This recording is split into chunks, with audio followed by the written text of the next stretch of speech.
في صوتين دايما، صوت بيقول ربنا معانا وهتفرج، وصوت تاني يقول مفيش فايدة تضيع وقت، مش ممكن، ملهاش حل. دايما كده معركة دي بتبقى جوه كل قلب مع كل مشكلة.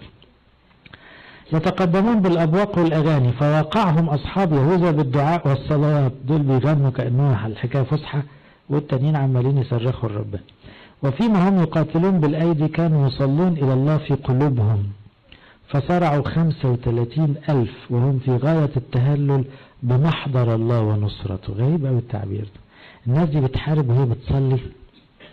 هو ده الشكل المثالي للرجاء.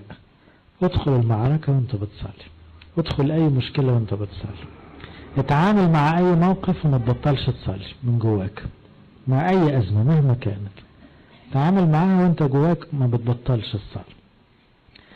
ولما فرغوا من الجهاد ورجعوا مبتهجين